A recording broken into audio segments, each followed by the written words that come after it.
ഇന്നത്തെ വീഡിയോയിൽ നമുക്കൊരു കേരള സ്റ്റൈലുള്ള ഫിഷ് ഗ്രില്ലിൻ്റെ റെസിപ്പി കാണാം. ഞാൻ Mahima's Simon. Welcome to Mahima's cooking class.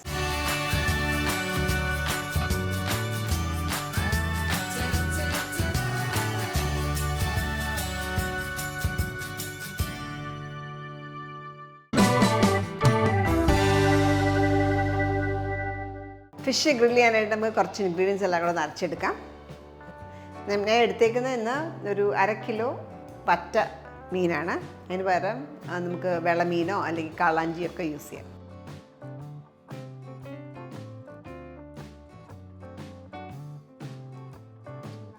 ഒന്നര table spoon Kashmiri chilli powder, ഒരു 1/4 ടീസ്പൂൺ കുരുമുളക് പൊടി,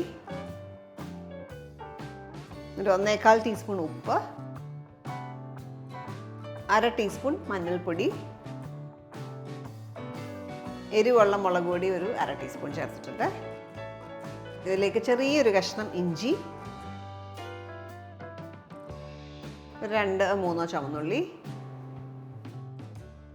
2 കഷ്ണം വെളുത്തുള്ളി, ഒരു നാരങ്ങയുടെ നീര്. ഇതിന് പകരം നിങ്ങൾക്ക് വേണമെങ്കിൽ പുളി വേണമെങ്കിലും ചേർക്കാം. ഇതിലേക്ക് നമുക്ക് 1 ടേബിൾ സ്പൂൺ കോക്കനട്ട് ഓയിലും കൂടെ ചേർത്ത്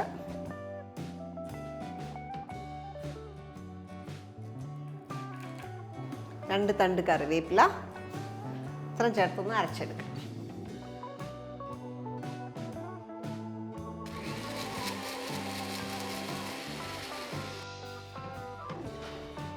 ഇതേപോലെ സ്മൂത്ത് പേസ്റ്റായിട്ട് അരച്ചെടുത്തു.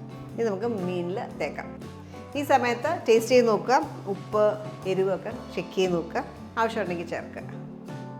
അപ്പോൾ ഞാൻ ടേസ്റ്റ് ചെയ്തപ്പോൾ എനിക്ക് എല്ലാം പെർഫെക്റ്റ് ആണ്, ഉപ്പൊക്കെ പാകത്തിനുണ്ട്. നമുക്കിത് മീനിൽ നന്നായിട്ട് തേച്ച് കൊടുക്കാം.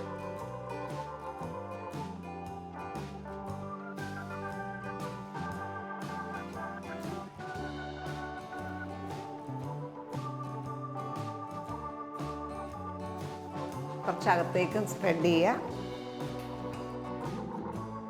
അതുപോലെ നമ്മൾ വരനേക്കുന്നതിൻ്റെ ഇടയിലൊക്കെ നന്നായിട്ട് സ്പ്രെഡ് ചെയ്ത് കൊടുക്കുക. തിരിച്ചിട്ട് മറ്റേ സൈഡിലും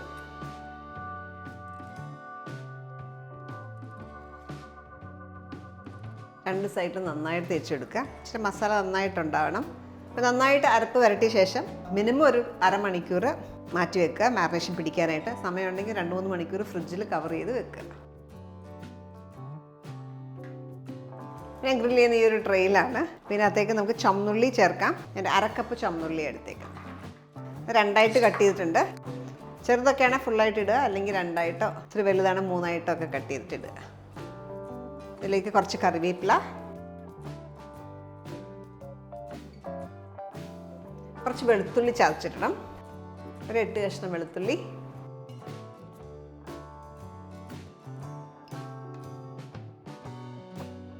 വെളുത്തുള്ളി ലൈറ്റായിട്ട് ക്രഷ് ചെയ്തിട്ട് അതുകൂടി ഇതിൻ്റെ കൂടെ ഇടാം. ഇതിലേക്ക് 1 നുള്ളു ഉപ്പ്, ഈ ഒരു ക്വാണ്ടിറ്റിക്ക് വേണ്ട ഉപ്പ് മാത്രം 1 നുള്ളേ ഇട്ടിട്ടുള്ളൂ. ഒന്ന് മിക്സ് ചെയ്യാം. 1 table spoon coconut oil, fish അതിൻ്റെ മേലെ വെക്കാം. ഇനി നമുക്കിത് ഗ്രില്ല് ചെയ്തെടുക്കണം. അപ്പോൾ ഗ്രില്ല് ചെയ്യാനായിട്ട് അവൻ 200 ഡിഗ്രിയിൽ ഗ്രിൽ മോഡ് പ്രീഹീറ്റ് ചെയ്യുക. അതിനുശേഷം അതിനകത്തേക്ക് വെച്ചിട്ട് ഒരു 20 മിനിറ്റ്സ് ആണ് ഗ്രില്ല് ചെയ്യുന്നത്. 10 മിനിറ്റ് കഴിയുമ്പോൾ 10 to 12 മിനിറ്റ്സ് കഴിയുമ്പോൾ ടേൺ ചെയ്ത് വെക്കുക. മറ്റേ സൈഡും അതുപോലെ 10 to 12 മിനിറ്റ്സ് ഗ്രില്ല് ചെയ്തെടുക്കുക. അപ്പോൾ ഞാൻ ഫിഷിൻ്റെ കൂടെ സെർവ് ചെയ്യാനായിട്ട് കുറച്ച് വെജിറ്റബിൾസ് എടുത്തിട്ടുണ്ട്. അതും കൂടെ നമുക്ക് ഇതിൻ്റെ കൂടെ തന്നെ ഗ്രില്ല് ചെയ്യാം. ഇച്ചിരി സോൾട്ട്, ഇച്ചിരി പെപ്പർ മിക്സ് ചെയ്യുക. ഇതിനകത്തേക്ക് വളരെ കുറച്ച് ഓയിലും കൂടെ, 1 ടീസ്പൂൺ ഓയിലും കൂടെ ഒഴിച്ച്.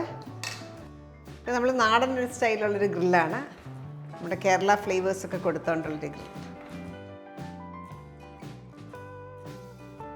അപ്പോൾ ഫിഷ് ഗ്രില്ല് ചെയ്യുന്ന സമയം കൊണ്ട് നമുക്ക് ഫിഷിൻ്റെ കൂടെ സെർവ് ചെയ്യാനായിട്ടുള്ളൊരു റൈസ് പ്രിപ്പയർ ചെയ്യാം. നേരത്തെ പറഞ്ഞ പോലെ ഇത് നമ്മുടെ കേരള സ്റ്റൈലിലുള്ള ഒരു ഗ്രില്ലാണ്. അപ്പോൾ അതുകൊണ്ട് തന്നെ നമ്മുടെ ടൈപ്പ് ഒരു റൈസാണ് സെർവ് ചെയ്യുന്നത്. അപ്പോൾ ഈ കടായിലേക്ക് ഒരു 1.5 ടേബിൾ സ്പൂൺ നെയ്യ് ചൂടാക്കാം. നെയ്യ് വെച്ചിട്ടോ കോക്കനട്ട് ഓയിൽ വെച്ചിട്ടോ ചെയ്യാം. അപ്പോൾ നെയ്യ് ചൂടാകുമ്പോൾ ഇതിലേക്ക് ഒരു 8-10 അല്ലി ചുമന്നുള്ളി സ്ലൈസ് ചെയ്താണ് അത് ചേർക്കാം.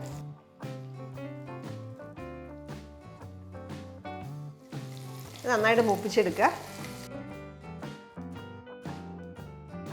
അപ്പോൾ ചുമന്നുള്ളി മൂത്ത് തുടങ്ങി. ഇതിനകത്തേക്ക് നമുക്കിനി കുറച്ച് കറിവേപ്പില ചേർക്കണം. 2 തണ്ട് കറിവേപ്പില ഞാൻ ചെറുതായിട്ട് നുറുക്കിയിടുകയാണ്, ചെറിയ ചെറിയ പീസാക്കി. അത് നന്നായിട്ടൊന്ന് മൂപ്പിച്ചെടുക്കുക. ഇതിലേക്ക് നമുക്ക് ചോറ് ചേർക്കാം. ഇത് നമ്മുടെ നോർമൽ റൈസ് കുക്ക് ചെയ്ത് വെച്ചേക്കുന്നതാണ്. അപ്പോൾ അതിൽ നിന്ന് ഒരു 2 കപ്പ് എടുത്തേക്കാം, അതിനകത്തേക്ക് ചേർക്കാം. സുലേഖ റൈസാണ്.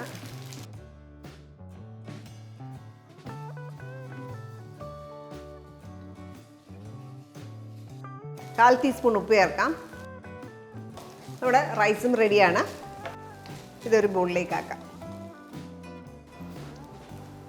ഈ ബോളിൽ ഞാൻ കുറച്ച് നെയ്യ് തൂത്തിട്ടുണ്ട്, അതിലേക്ക് ഇടാം.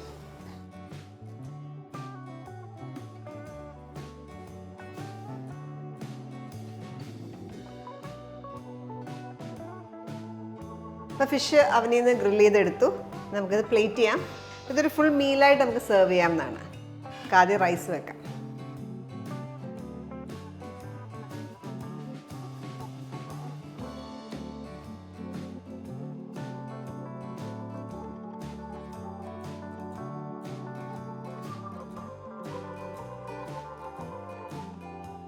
അപ്പോൾ ഇതിൻ്റെ അടിയിലുള്ള ചുമന്നുള്ളിയൊക്കെ നല്ല ടേസ്റ്റാണ്.